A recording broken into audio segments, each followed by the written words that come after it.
Hello, my name is Paul Scheer, and my favorite thing are the Los Angeles Clippers. Welcome to the Finding Favorites podcast, where we explore your favorite things without using an algorithm. Here's your host, Leah Jones. Hello and welcome to Finding Favorites. I'm your host, Leah Jones, and this is the podcast where we learn about people's favorite things and get recommendations without using an algorithm. To say I'm excited about today's guest is an understatement. You already know because you read the title of the episode. I'm here today with Paul Scheer. Paul is an actor, writer, podcaster, comedian. He is the host of How Did This Get Made and Unspooled. He is the founding producer of Friend Zone on Twitch. You know him from TV, from Best Week Ever, The League, Black Monday, Fresh Off the Boat. And in May, his first book is coming out. It is called Joyful Recollections of Trauma. It is available for pre-order now. It ships on May 21st, 2024. Paul, how are you doing? I am doing great. Leah, it's so amazing to be here with you because I have seen your face many a time from afar. We have been in different cities together. We have, how many How Did This Get Made shows have you seen? Oh gosh, all but one in Chicago. Wow. I've been to Largo 3 or 4 times, I think. Amazing. And then Philly and Brooklyn. You are unbelievable. You definitely are getting some award. I don't know what that award is, but you would get an award. I would give you an award. I'd like to give you an award. I have tickets for London, but boy, is that an expensive weekend to be in London. I know, it's kind of tricky. Yeah. Easter weekend is after London. We are in, you could also just make it a Belfast-Dublin trip. You can get those. If you make it out, look, you'll get to see the show wherever you want to see it. I don't want to make you spend all that money for no reason. I think the show is going to be a lot of fun. But let me know if you need any tickets. I'll take care of you. Yeah, I've got some high school girlfriends in London. We all saw Hamilton together 8 or 9 years ago, and so I wanted to introduce them to the podcast. But it's I'm looking at flights every day. That's what I'll say. All right. Well, I'll tell you this much. It's expensive for me to go to London, and I have to do the shows. I've booked the shows there. So believe me, I get you. Yeah. And I'm traveling with a cabal. I mean, we have my wife, June, and my 2 children. So we're all going to London. So that's 4 plane tickets to London. Wow. And whenever we do that, I say to June, aren't you happy that we only have 2 kids and not 3? Because at a time, there was a thought, should we have another kid? Mm-hmm. And for reasons like this, no, it would be too damn expensive. Yeah. You just have to draw straws every time. Yeah. Who can go, who can stay, or who can fit in the luggage. But I'm so excited to do this, and I'm a fan of yours, and I'm excited to be here. And thank you for talking about my book, which apparently this is a very important thing. This pre-order thing is wildly important. I didn't understand that, but I can tell you that if you pre-order the book, what I'm going to do, and I did this at my own expense and probably my own disservice to myself, I am sending everybody a personalized postcard, an autographed personalized postcard to everybody who's pre-ordered, and you will get access to a special site that I built on my website that has a bunch of additional material that you can kind of see, like a little show and tell of the book. But I figured the postcard was really important because I know that I won't be able to get to every place to sign books. And I figured, well, this will be the next best thing. This is not like me just rubber stamping it. This is going to be me, your name, personalization. I'm doing the whole thing. I mean, talk to me once I get 2,000 cards in, I'll be dead. So let's start with the book. I talked to a lot of authors on the podcast, and I'm curious. I mean, I think I know that the book bubbled up in part from stories that pop up on the podcast. Occasionally you'll drop these little stories from your childhood, and people have said, put it in a book. So I imagine that was part of the catalyst, but where did the book come from for you? No, you're totally right. I started telling these stories on How Did This Get Made? We've been doing this show for 14 years or 13 and a half years. And when I started telling these stories about my childhood, it didn't really occur to me how bizarre they were because, they were just the stories of my life, and they were stories that I would tell or that we would talk about in our family, but we're not critiquing those. And when I told it on stage and to Jason and June's often horrified expressions, Mm-hmm. I was like, oh, huh, maybe it wasn't so normal.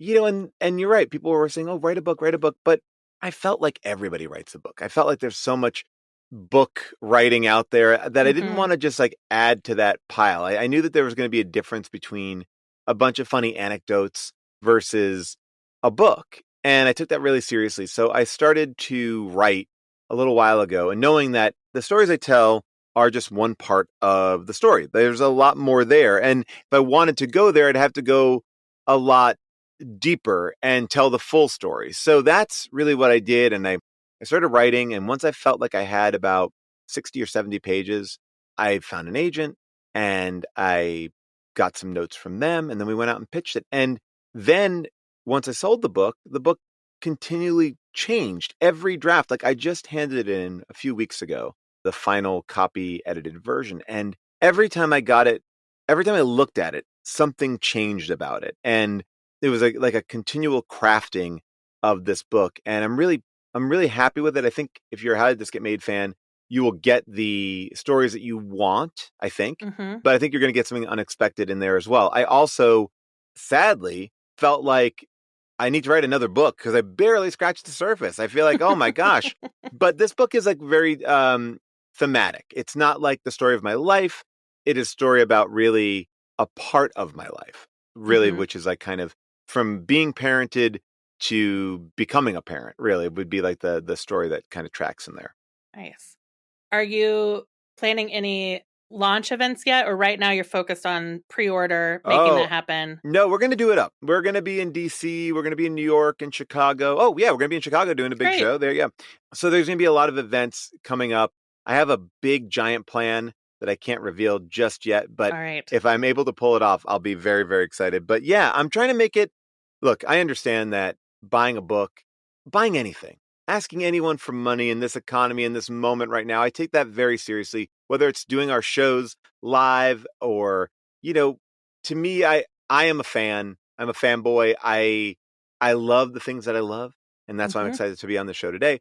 But more importantly, I love when the people that I love put attention and energy into what they're doing. And I think the book is worth its price, obviously, but I also appreciate that people are supporting me and already seeing the amount of books that I've sold has been amazing. And I'm so overwhelmed that I want to make sure that I'm just saying thank you. And if you can't make it out to a book signing, if you can't make it out to an event, you'll be taken care of. And yeah, it just was important to me. And that's why I wanted to build this website because I'm a big fan of like DVD special features. So I figured I'd make Mm-hmm. book special features. Nice. I'm curious, how did, your IMDb is so long, Oh, yeah. which is great, including writer's credits. So I'm curious, how was writing a book for you versus writing scripts, writing sketches, movies, screenplays? Like how was the experience of sitting down to write a book versus those other types of writing projects you are involved in? It was in some ways the most liberating thing and solitary thing that I've ever done. I think in writing a book, and because you write too, right? Like the idea that it's locked in amber. When I write scripts, I know that, all right, this is the script that's going to get hopefully approved. And then once that Mm-hmm. gets approved, then I'm going to cast it and it's going to change a little bit. And then when we do rewrites, it's a constant evolution. You get into the edit room. It's like the script is a blueprint. Book, there's no blueprint. Now, I'd written a handful of Marvel comics as well, and those were equally like, it's locked, you have to do it, but it's Mm-hmm. shorter, it's smaller, you could do that. And for me, as somebody who is an improviser and a comedian, it's like I always want to get back in there. For years, I'm making fun of George Lucas for, messing around with Star Wars. But I realize, oh, I'm of that same ilk. I'm like, oh, I see something I want to fix. Oh, I got that now. And sometimes space can give you that. So I feel like this book has only been read at this point by one person. Oh, actually two. My assistant, the amazing Molly, who I feel like, for those of you who don't know, Molly's a producer on How Did This Get Made? She's my assistant. She is a co-collaborator in so many projects I do. She's just amazing. And Molly read my stuff for the first time as I was writing it kind of in secret and really gave me inspiration to keep on going. And so she's read it and June has read it. And those are the only two people. And now, as I get into this next phase where there's a completed manuscript and things, now more people will read it. But I really wrote it in isolation, and there's something really freeing about it. And it was exhausting, and it was, I don't know, I loved it. And it actually made me want to write more. That's why I started the Substack too, and trying to get involved. Like, it's like, oh, I miss writing. And even if it's just like small little things, it just keeps me in the habit of doing it. Because sometimes I feel like I binge write. It's like, if I'm running a show, you're writing so much, you're editing so much, you're answering so many questions that all of a sudden it's over. Like, I don't have to do anything. I'm so psyched. And then you forget about it. But if you keep that motor kind of running, it's good. It's like, so I'm hoping to keep that motor running and continue to write a little bit. I feel inspired to do it, but man, oh man, it was intense. Yeah. I hear you on that. When I was blogging, for like almost a decade, I blogged every day. And when I was doing that, then it was really easy to write short stories or Yeah. work on bigger projects because like the pump was primed. Right. Great. Do morning pages, do a blog, write for work, right over here. And then I don't know if it was like starting to commute in a car, so I don't have space out time, or Twitter, because I've been on Twitter forever too. A lot of excuses for like getting out of the habit of writing. Well, we've become like so accustomed to this, like we're in a culture of short burst writing, right? It's like an Instagram post, a Twitter, Twitter kind of conditioned us. I mean, I started on Blogger, then went to Tumblr, and Tumblr was smaller than Blogger, although you could make Tumblrs longer, but it wasn't the intent. And everything just got shorter and shorter and shorter and shorter. And our attention spans are shorter. And it's like, it's so funny. I send out mailers about how did this get made, to tell people, oh, we have a show coming up, we're doing this. And there's like an analytical, like an AI reader in that mail program. And basically they give you like tips on how to make sure it's the most effectively read. And it's the less words you can put for everything. It's like image, link, done. Yeah. That is it. And it's like, oh, wow, we forget like the stuff that we love, all the things that we are committed to are made with a lot more care and technique than what we are what's in front of our face at all times. So I think it's like wrestling with that and understanding, like, I don't know, like our place in this world where we are kind of not told to read books anymore. Or I mean, I know people read books, but it's like I didn't have an iPad growing up. I read so many books. I read so many books in New York City when I was on the subway. You talk about like that extra time, like, and you get caught up in this culture where it's like, oh, I'm reading a headline. I think I understand that. I referenced something today that I didn't even read the full story on, but I was like, oh, like so-and-so. I'm like, oh, oof, I don't want to be that person, and we all are. And it's like not we all are. I am. You're not alone in that. Yeah. Yeah. A friend called me this weekend to ask my opinion about using a Daniel Burnham quote in a speech. And Daniel Burnham was one of the city planners of Chicago. Right. And he was like, do you know how this quote ends? And I'm like, I'm sure that when we were all reading Devil in a White City, like when everybody in the L was reading that book, I knew what the quote was. I was like, not anymore. Yeah. It's funny that like that thing where you just like parts of your brain shut off like that. Yeah.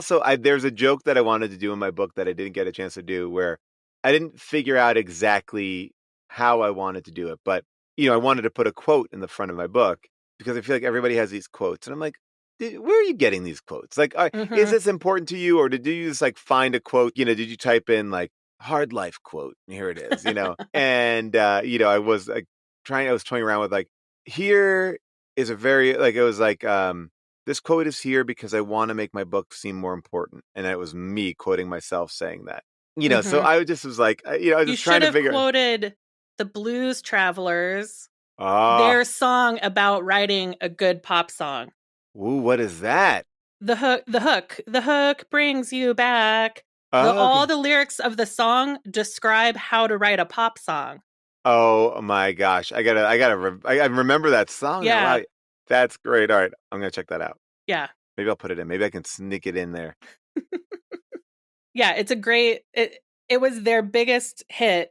And it was just about, once you really listen to it, it was just about writing a pop song. Well, it's funny because I did a Weird Al Yankovic podcast one time, and we picked this George Harrison song, and it was like the song of Weird Al is this song is just 3 words long. This song is just 3 words long. And it's a deconstruction of like pop music Yeah. and it's so great. I love that kind of stuff. And again, you're right. Like this is the time where everyone's singing it. They don't even know what they're singing, but they're just like like no one's like going, "Oh, that's such a satirical song. That's why I'm singing it." Like Right. you're hooked on it. Weezer does that all the time, or they used to. Yeah.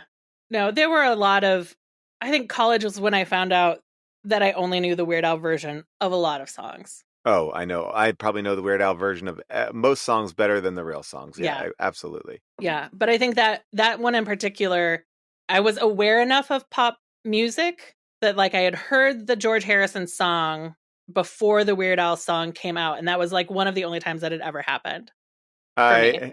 I well, I mean, but I think that song, it's so funny because George Harrison is singing a song that's also like deconstructing like modern relationships because like it's like he wants to get a girl, but it's going to take money for him to get this girl. Right. Like it's like it's not like A about whole lot of love. spending money. Yeah, a whole lot Right. of money. It's like Yep.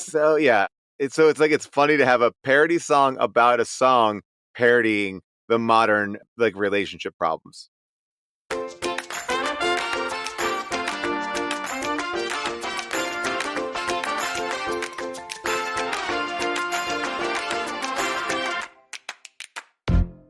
Well, Paul, your book is ostensibly what brought us here today. I appreciate it. Thank you Yeah. for letting me be here with you.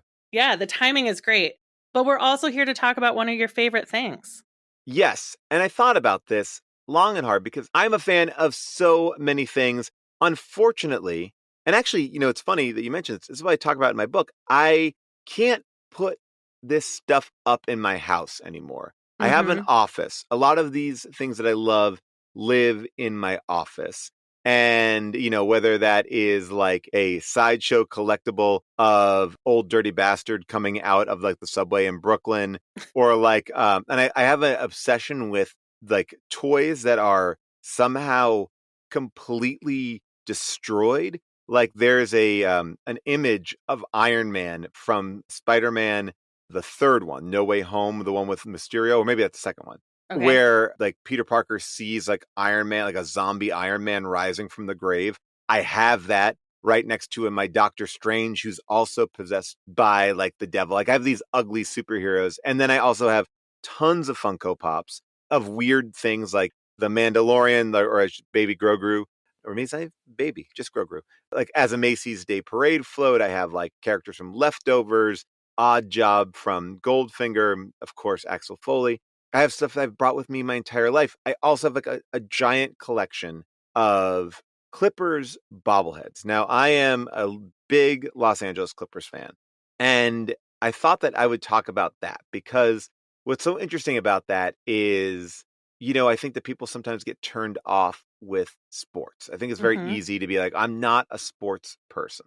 And Yeah. I feel like what I wanted to do in coming on here today is not try to convert you to be a sports person, but talk about the inherent drama and story that is going on when you like a team. So Yeah. I grew up a New York Knicks fan. I grew up in New York. I moved out to LA and I had a decision to make. I could continue to be a Knicks fan, which was a real knife in the gut endeavor. Like it just is hard to do. They got close and then they always kind of fell apart. Yeah. We're close in age. And so my Oh, yeah. graduation, spring convocation 1995, my dad sat in the front row. It was Pacers Knicks, like Oh, game 5. wow. And he like told me like, okay, I'll say like they're up 2 points, they're down. And eventually everybody in my class that was on stage realized my dad was listening to Pacers Knicks. And Oh, they were all just wow. watching him, listening on like a little earbud. That's amazing. Yeah. And of course, a lot of heartbreak in those Knicks years. And so I Yeah. came out to LA and I was like, I need to pick a different team. And I immediately knew that the Lakers felt like a bandwagon choice. Like everyone's a Laker fan. Mm-hmm. What could I do? What could be more fun? And so the Clippers at this point were kind of becoming interesting. You had Blake Griffin on the team. They were making some changes. And it felt like it would be fun. Also, tickets were very affordable, Yeah. like comically so. I have a question about, were Yeah. the Clippers an expansion team? Did they No. move from another city? I feel like, Well, the story about the Clippers is kind of interesting, right? Because, I mean, there were no basketball teams in LA originally. I mean, because the Mhm. Lakers are the Great Lakes. They're Minnesota. Yep. Minnesota. Yeah. So, or Michigan, right? They're Michigan, I think. Maybe it's Minnesota. Whatever. One of those places. Yeah. Yeah. I'm not a Laker historian, but the Clippers were originally the Buffalo Braves, and they were up in Buffalo. Okay. And the owner was obsessed with getting them out of Buffalo. So very much Fair. like, like very much like a Major League, the movie plotting. Like they figured if we lost enough games, we can then, and the attendance goes low enough, we can then move the team. Okay.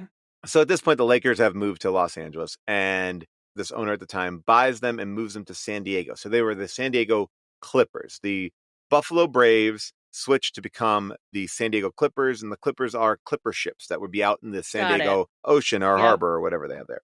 So that was going well. And then the owner was like, well, this is San Diego. That's not as fun as LA. Mhm. And then moves to LA and plays like the way the Clippers came to LA is sus. I mean, 100%. Like it's just, it was just following the leader going like, oh, I want that same thing too. I want that. Yeah. I don't want to be in San Diego. I want to be here. And so they moved to LA. They kind of forced their way in. So I understand that people who remember it and were around are like, get out of here. You're not an LA team. They feel, it feels inorganic, right? But and especially when you have a team like you have the Lakers or these championships, like it feels like you're kind of moving in or something like that. Yeah. So for me, I came in way after all that. I don't come in with any sort of baggage. I come in going, I want to see basketball. I like basketball. I hope to have a family one day. And if I do, I want my kids to see games that they can go to. Yep. Now, I'm not the biggest sports guy. I mean, it's funny because I've been on a show about fantasy football and I talk about the Clippers a lot, but I'm not like I need to be in front of my TV all the time. But I do like them. And I also know like how much that was a bonding experience to have with my dad, going to games with him. So I really wanted to have that with my kids eventually. So I started going to Clippers games. And why I love the Clippers is because I came in when they were an underdog. And I think in comedians, and a lot of comedians I know are Clippers fans. And I think it's like there is something fun about just the fight against a bigger entity, right? There's no fun about being Goliath. We like David, we like David. And I feel like that's what was great about it. Like they had something to prove. They had a chip on their shoulder. They wanted something. And I think on some level, they just seem more fun. I always say like the Lakers are a Hollywood team. And Hollywood is full of glitz and glamour and like awards and the Clippers, and I know many LA people will disagree with what I'm about to say, and the Clippers are more of a Los Angeles team. They are the working class of Los Angeles. They are the people that are just moving about their day. They're not in Hollywood. They're just doing it. And that's what I really liked. And when you got Blake Griffin on the team, that really sold the deal because Blake Griffin is funny. And I remember when the NBA went on strike, he became an intern at Funny or Die, and that sealed the deal. Once he became an intern at Funny or Die, I was like, I am now a Clippers fan. Blake is funny. And Blake was like in the slam dunk competition, doing all this stuff that made you just be like, I'm all on board. I like this team. I like this guy. And I started to get a little bit more involved with them. Like my friend did a live read of Space Jam, and he got Blake Griffin and DeAndre Jordan to like read the characters of, it was so much fun. DeAndre played Charles Barkley and Blake played Michael Jordan. So all of a sudden, I'm like, I want to have an LA team. I can go get some seats to this. I remember when we started off the first season of NTSF, I bought everybody in the cast and all the writers tickets to a game. We all went to a game. It was really fun. I felt like a big shot because I could afford a bunch of tickets. Yeah, that was amazing. From time to time, I'll do a group buy of like Blackhawks tickets, and it's just a blast. It's a blast to go.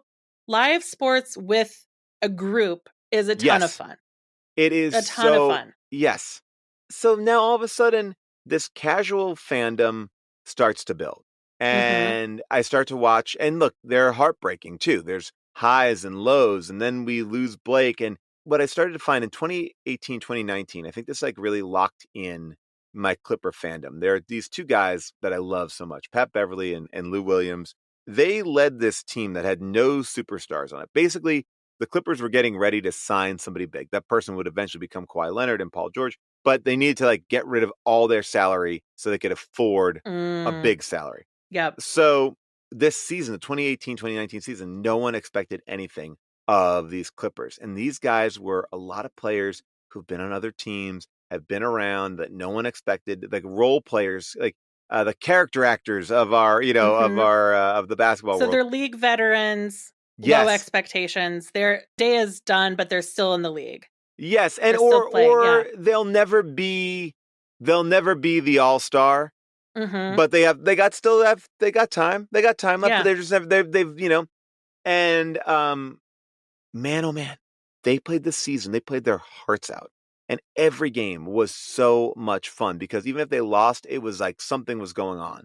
And this is a really triumphant season because they came back from a 34-point deficit in San Francisco to beat Golden State to extend a playoff series. Like things were getting exciting. Yeah. And that to me is like, that's what I love about sports. I'm not looking at it and going like, oh, they're running this kind of a play or that. I am watching the stories kind of play out. And the NBA to me is a place where you have the best stories because it's one of the few places where the athletes are allowed to be themselves. Like they get to, you get to see them. That's why there's so many podcasts in the NBA. Like you go like, oh my gosh.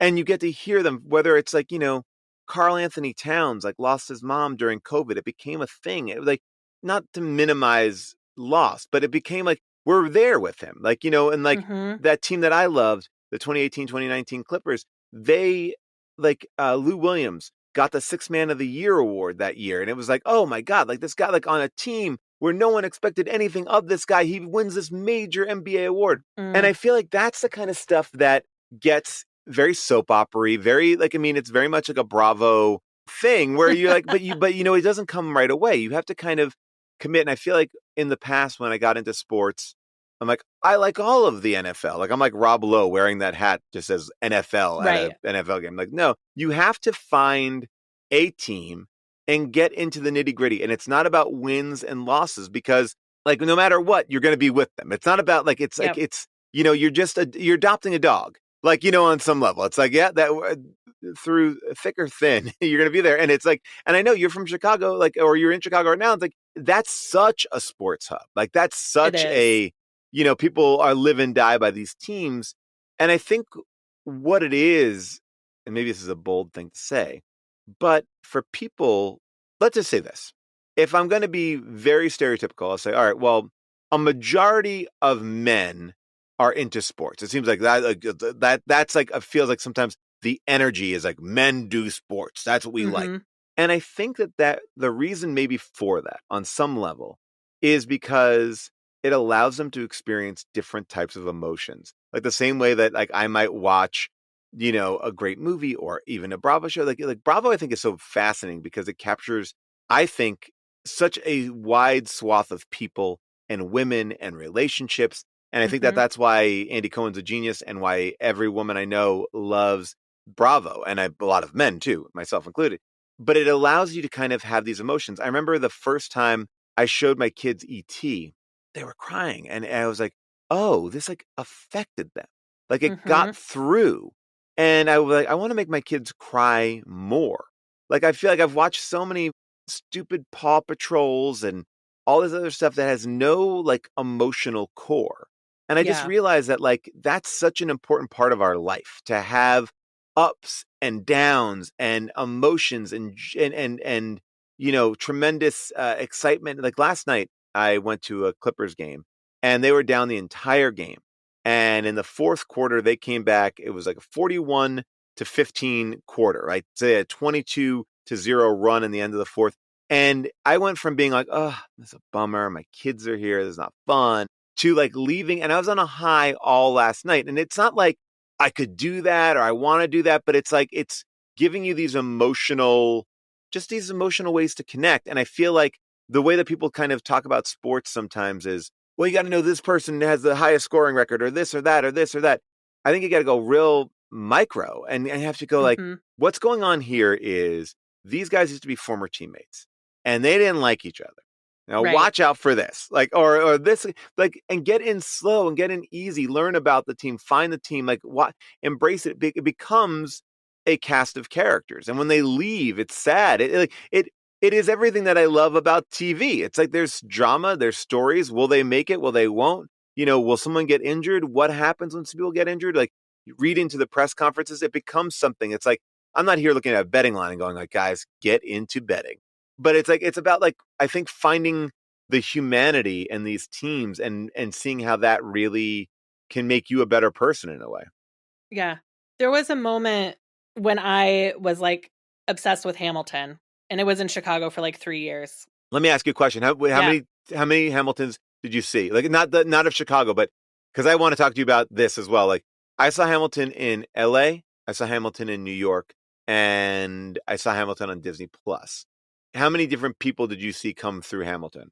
I saw the original Broadway cast. Okay. Everyone but Daveed Diggs was in the night I saw it. And then I went like a couple months later and saw like the next cast. Got it. New York. So Broadway, Chicago, I think I saw it like 7 times. Okay. Amazing. So and then I saw it on the West End in London. Whoa. Okay. Let me ask you a question about, and this is probably too inside baseball. No, ask away. All right. Watching Hamilton for the first time on Broadway with no pomp and circumstance. It was before the Tonys got announced. I just happened to go see it. I worked it into a contract. I was getting paid very poorly for a show. And I said, if you get me tickets to Hamilton, I will do this. And they said, really? And I was like, yeah. And they got me tickets to Hamilton. Nice. Well done. Yeah. So Rob Hubel and I saw it. Rob didn't even know what it was. So I feel like I saw it just knowing like, oh, I heard the show is good.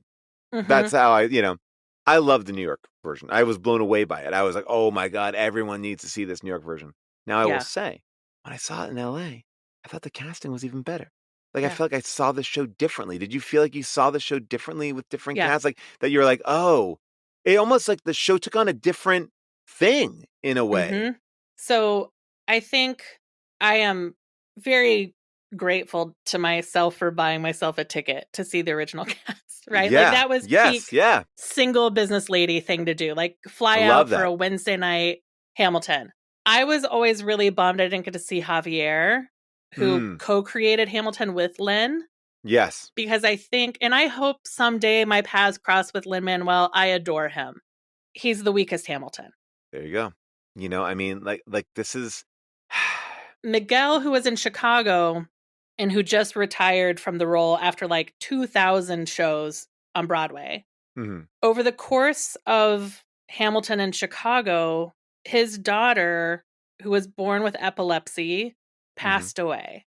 Oh, wow. And watching Miguel go from being a father who had never lost a child to a father who had lost a child over the course of his career as Hamilton changed the show completely. Wow. I can only imagine that. Whoa. Like, I have goosebumps thinking about how it was to go see him perform after Adelaide had passed away.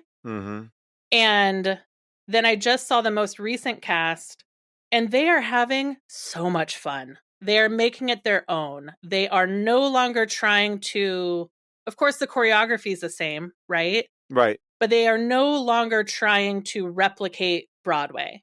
These casts, like the cast you saw in LA, they're having fun. They're owning the characters. They're diving in, and they're making it their own. And I think it is still such a fun show, such a moving show. And but absolutely, the different casts are all different. It really is amazing. I saw, and I'm probably going to mispronounce his name because that is something that I do. That is my unfortunate Achilles heel. But Michael Luowi do it, and he played Hamilton, and it was just, I think what I realized about Hamilton that I didn't get from Lin, and what I think is interesting about this is like, Lin is Hamilton. Like, that is my Hamilton, 100%. Yep. But I also believe that the writing is so strong that when you put a very strong, for lack of a better term, alpha male in the Hamilton role, it actually works way better, because that's like, I think that we see Hamilton as being scrappy with Lin. Like, he's scrappy, he got up, and there's something about somebody like in that time, they would have had to have been not scrappy. Like, they had, like, they'd have to be stronger. And I found that to be just fascinating to watch the same show and not go, one performance is better than the other, but go, oh, I I felt like I got Hamilton when I saw it in a different way. Yeah. And over time, sometimes I go to see it and I'm like, oh, I'm a Hamilton, I'm going to do everything I can. And then sometimes I'm like, no, I'm in a Burr phase. I'm just like, oh yeah, I'm just going to not publicly do anything. I'm just going to like be cool. I'm going to like keep my opinions to myself. And it's also, I mean, because I've been listening to it and watching it now for 8 years, it's really been some ebbs and flows of who I connect with in the story. Well, it's so funny. I just did a movie with Anthony Ramos, I worked for a day with Anthony Ramos, who was in the original Broadway cast, and I was so psyched to see him. I've talked to Daveed Diggs, saw him as well. Like I've seen so many things on Broadway.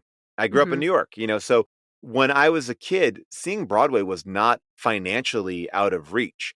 Like it was like you could go see. I feel like. And maybe people are like, you're insane. But when I was a kid, I feel like we're going to see like Neil Simon plays for like $25 or $35. Like we're seeing like, yeah, right. And it's like, it wasn't a big deal. It was like, we just see a ton. And to this day, Hamilton as a show affected me probably the most of anything I've ever seen on stage. And I would say then a close second is Book of Mormon. But Book of Mormon was different because Book of Mormon kind of was like, I was like, oh, whoa, this is what you can do. And it was so interesting, and I really like went away going like, oh well, Rannells and Gad are so great, and there were so many great performances. But like that one I saw again, and it didn't hold up for me as much. I have this feeling about certain things where I'm like, I refuse to see things again. Like I loved Dumb and Dumber the first time I saw it, the movie Dumb and Dumber.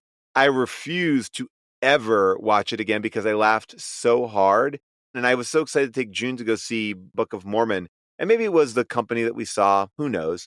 It just didn't hold the same water the second time. It felt a little, I don't know, just felt less. And maybe that's what we're talking about. Like this idea, like there's a thing with Broadway that people don't know that when you go on a tour, they are told to mimic the actors that are on the Broadway stage, right? On some level, right? So they're not necessarily even doing like their interpretation of the character. They're doing an interpretation of the actor who originated the role.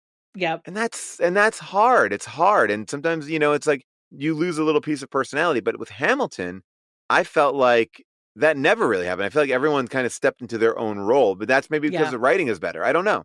I think it's such strong writing and choreography and set design that within those constrictions, people can there's room for a lot of creativity. Yeah, I think you're right. And I think that's, it's such an important thing. Sorry, I don't know how we got off on this whole Hamilton sidetrack, but yeah, I love it.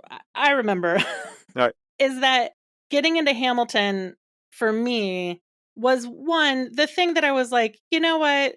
Fuck this Gen X thing. We're too cool for everything. It's actually fun to love something. Yes. And then I started following like, oh, who was leaving Broadway and who was going to be in the pro shot and who was going cast here. And I was like, oh, this is sports. This is following football players. This is following athletes around the league is what I'm doing with following Hamilton casts. And it unlocked for me understanding sports fandom. Well, because I think what is interesting about sports, and again, it's like that it gets a bad rap, but it's like we're looking at it the wrong way. And I think if you can like sit with somebody and create the small stakes that are happening, like for example, if you look at, I know Taylor Swift has brought so much to the NFL this year. Obviously so many people have watched it. And how did they get in? Well, they got in because they love Taylor Swift. And then they're like, well, who does Taylor like? Oh, she likes Travis Kelce. Okay, now I'm in on these two people. So I guess I like the Chiefs. Well, if I like the Chiefs, I'm also going to kind of look at Patrick Mahomes, but also I'm going to go now and find out about Jason Kelce because I'm going to watch that documentary that's over here. And then all of a sudden it's like, well, I like Jason, Travis Kelce. I like the Chiefs. I like Patrick Mahomes. Now you're like, okay, like and it just starts to build out because it's like, it's not like, oh, I like that play. I like that they win. I mean, maybe for some people it is, but it is this, can they handle it? What can they do? Like I remember when the Clippers were in the bubble and they had their implosion in the bubble. I talked to Paul George at one point. I was very lucky to talk to him and telling me about the anxiety he was having there. And it was like, they were saying he's washed up. He can't do anything. He's come back and proven himself multiple times now as being a playoff worthy person. But they're like, playoff P, he's got nothing. He's got nothing. And it's like, and you watch these like people come back from being ridiculed. Cause that's the other thing too with sports is like, we may discard you in movies, we may discard you as whatever, but man, in sports, they hang you out to dry. They want to cut off your head and let everyone look at you and be like, you suck, you wrecked it, you're the worst. And that's Shakespearean almost in the way that they lift people up and destroy them.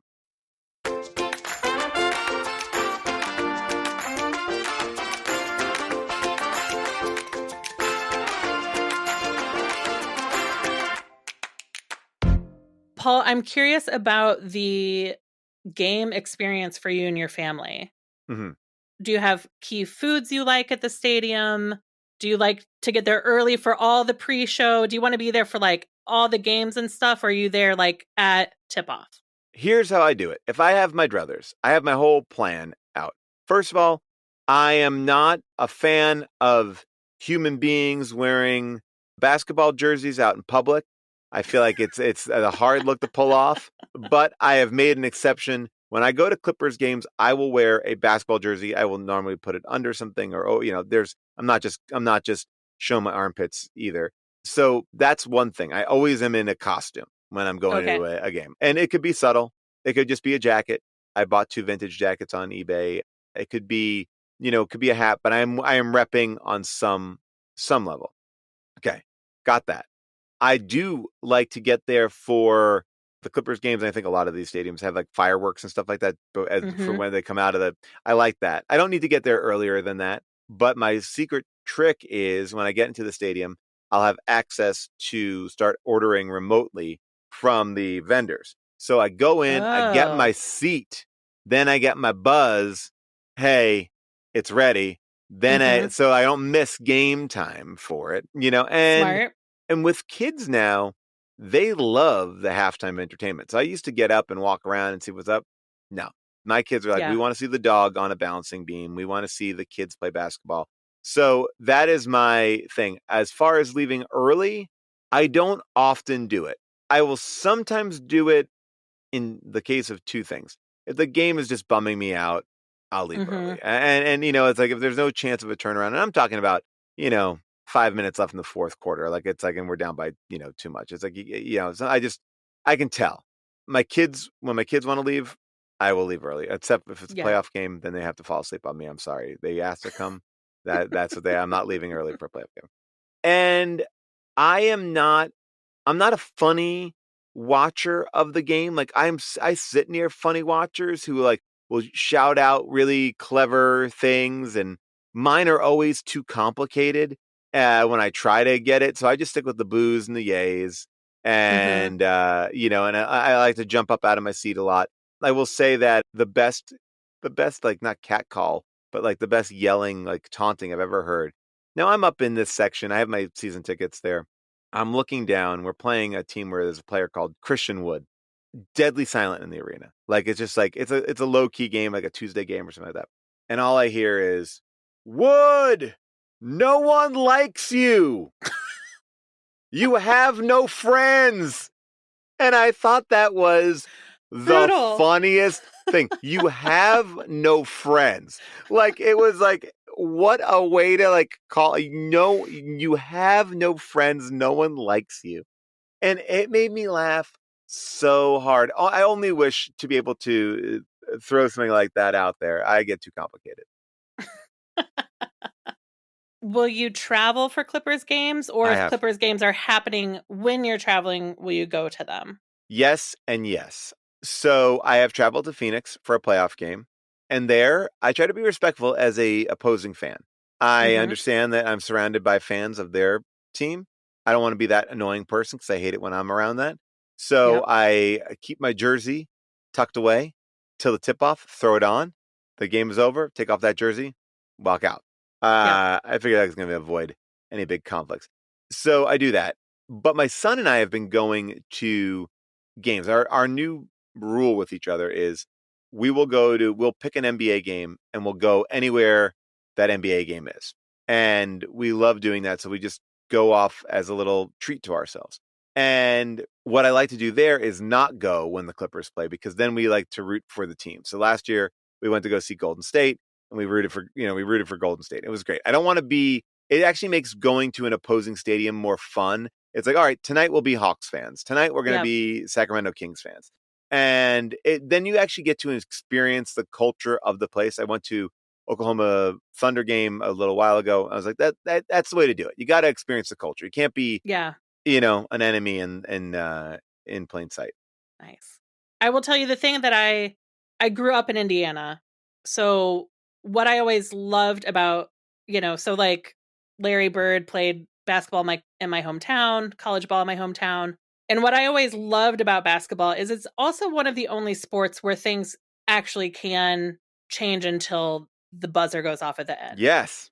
It is one of the most dramatic, I think, sports available because it can really keep changing all the way to the end. And that's always what I loved about basketball. The Clippers were down 18 points. And then this fourth quarter, it started to turn around. They outscored the team 41-15 and had a 22-0 run at the end. And I was already committed. Like, we were actually talking about going home. That was one of those games where, like, we had a bunch of kids with us yesterday. It was like a big kid day because it was a noon game.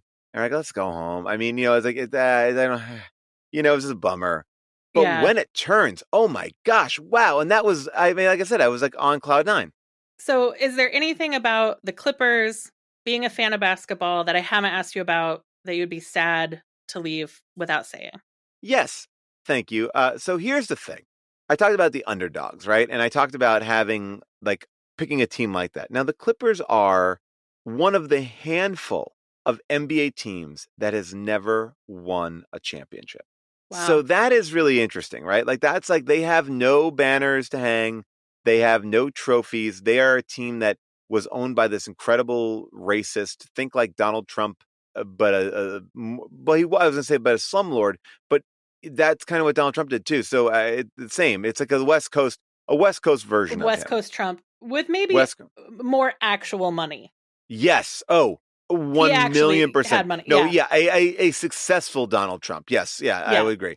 And he nickeled and dimed this team so much for so long and did so many things that were so racist and so weird. But, like, he was having the coaches reuse bandages on, like, after you wrap an arm or something like that. They reuse. Mm-mm. Yes. Oh, there's a book called The Curse, which really details all of this stuff. And it's about the curse of the Clippers. And, they were supposed to get Larry Bird. You talk about Larry Bird. They were supposed to get him, but this owner decided, no, I don't think he's going to be that good. So he opted to get two other people in front of Larry Bird.